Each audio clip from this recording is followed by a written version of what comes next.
Hello, listeners. This is Kat, and welcome back to Put Your Hands Up Podfics. This will be the continuation of Little Acts of Kindness. This will be Part 89, Chapter 89, entitled Silent Night. Toroo smiled, though it was unseen as she heard one small tap on the window. With the signal given, she started humming a small tune. She kept it slow, and saw that it was unnerving the people around her. She kept humming, even as Sue came to her and questioned her about the humming. At least Sue couldn't see Toroo's grin. It would have ruined the whole game. But it really was funny watching them get weirded out by her humming. She heard Shinso and Sue talk, laughing in her head when Sue gave her suspicions. Oh, Hitoshi was going to keep an eye on her, was she? Toroo really just wanted to break out into peals of laughter. Creepy laughter.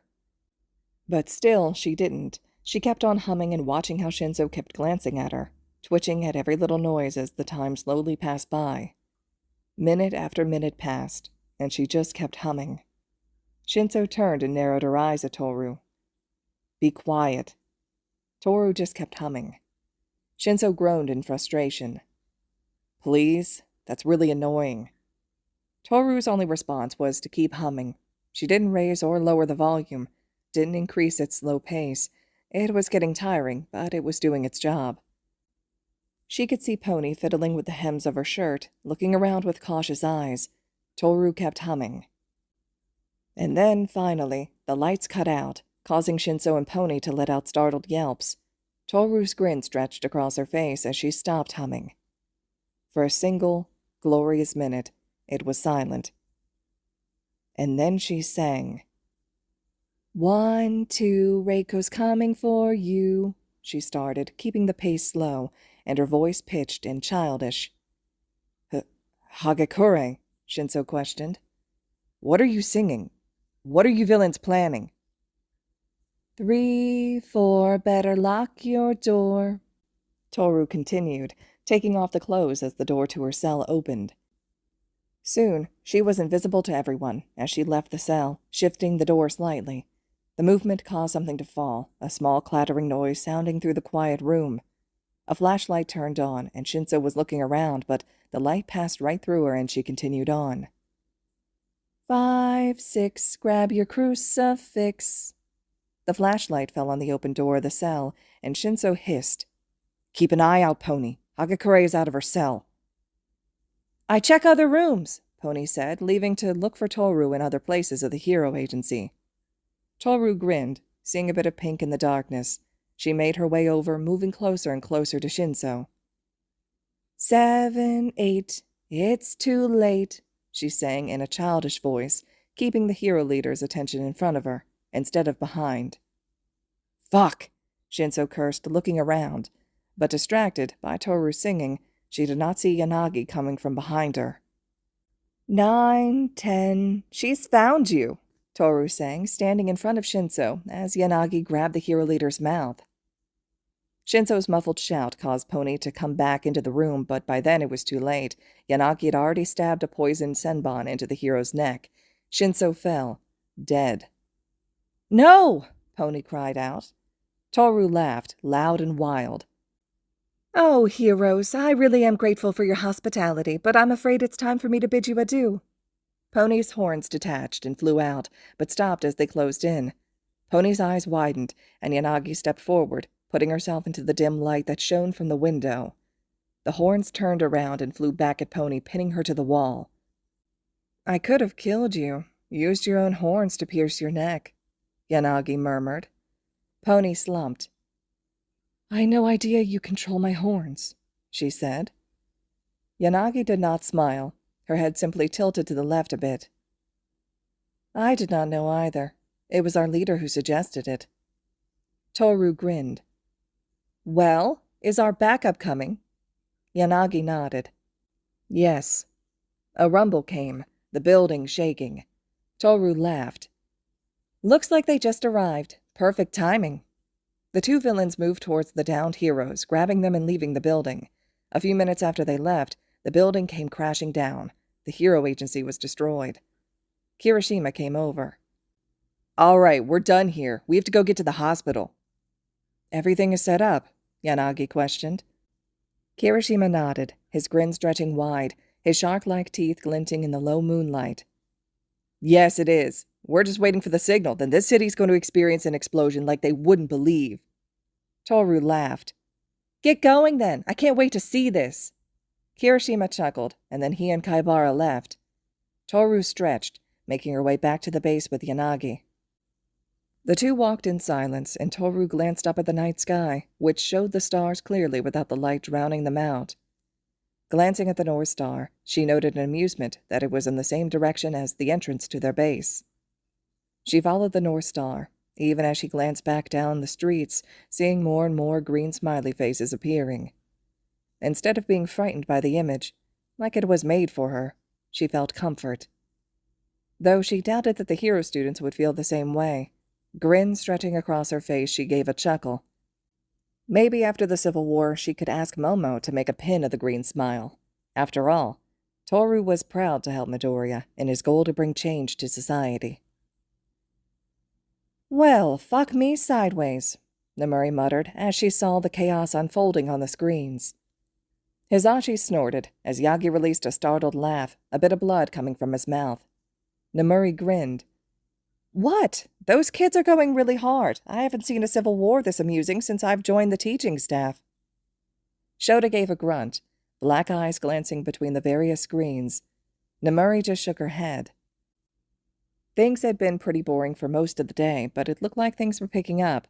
The teachers had always been aware that the villains had taken over the power plant, but they hadn't done anything immediately with it, which was different from what most of the previous villain teams planned out. Usually villains would shut off the power immediately and try and survive 24 hours of the heroes trying to regain control of it. It had worked once, a couple years ago, but most of the time the heroes managed to reclaim the power plant before the villains could complete the goal. But Midoriya's plan didn't have them doing that.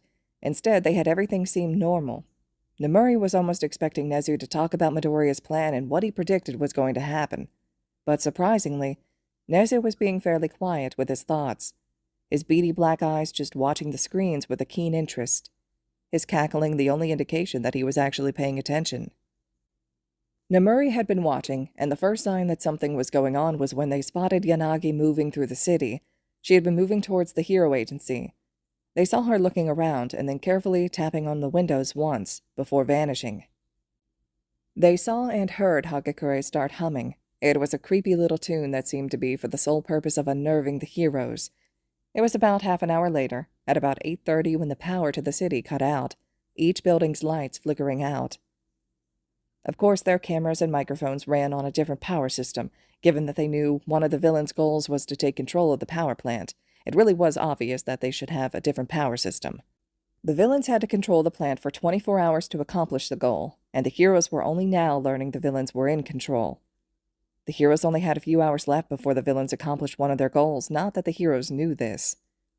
Namuri watched and was shocked when tiny glowing green smiley faces appeared throughout the city.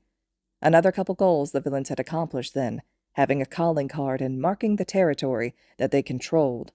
The villains were doing really well. They have had control of the pace the entire time so far. The screen that showed the agency fell silent. Hagakure's humming stopped. At the same time, the power plant's light started to change, going from a red color to a bright fluorescent green. Namuri felt a shudder. She wasn't even partaking in this, and she was starting to get unnerved by the green. They might have to get the kids some therapy regarding green smiles if this exercise was affecting them too badly.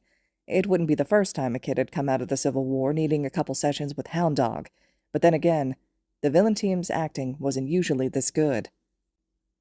Never before had the students managed to set her instincts off, but it had been done multiple times, and not just by Midoriya. And then the sound of Hagakure singing came from the speakers, a creepy counting song that Namuri was fairly sure she recognized, something to do with a horror movie. She couldn't spend any time thinking about it, though, as the action continued. Soon Shinso and Pony had been taken out, and the building was destroyed. The two villains making sure Shinso and Pony wouldn't be hurt, but they didn't know that Hananuki and Komori were inside of it. Namuri, Shota, and Hisashi all tensed as they glanced through the cameras, and then sighed in simultaneous relief when they found Hananuki and Komori safe, the girl having grown a non-toxic mushroom to cover them. Namuri saw Hananuki softening the wall, grabbing Komori and pulling her through with him. Good. Those two were safe. She knew that Hagakure and Yanagi hadn't meant to put the kids in serious danger, but they should have been aware that the building had more than 2 people in it. She wrote in a little notebook about removing points for that. Scanning over screens, she saw Kirishima and Kaibara moving away, splitting apart from Hagakure and Yanagi. Namuri frowned. What have Kirishima and Kaibara been up to? She asked the other teachers, not having seen them destroying things for a while, not including the Hero Agency.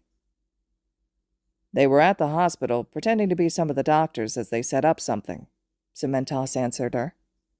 Namuri gave a nod, glancing at the power plant screens as Tokage and Uraraka entered into one of the buildings, finding themselves having to navigate traps, and Kaminari controlling the lights, keeping them in darkness. Namuri gave a small chuckle as Kaminari revealed that the first building had been completely empty, trapped just to mess with them and slow them down. It had taken the 2 girls a couple hours to make their way through, checking every room and reaching the roof. The girls went to the correct building, missing the way that Kaminari turned the screens off and exited the window, hovering right outside of the room, re-entering as soon as they had moved on. All the while, an annoying ticking sound was playing. The girls went up floor by floor until on the top floor they came across Sato and Tsuburaba. Namuri winced when Kaminari flared the lights on briefly before turning them off again, hindering the heroes but not the villains as they had night vision goggles. Just where did they get all the gear? I swear that some of that stuff isn't in the city, Namuri muttered. Nezu cackled.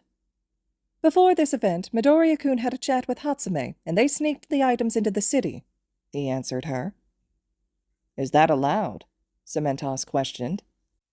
There's no rule against it, Nezu chirped, grinning as he sipped his glass of tea. With that, the principal fell silent again, watching the screens with glee. When Uraraka ended up throwing Sato out of the window, the teachers had to interrupt to scold her, though they were lucky that Sato managed to catch himself.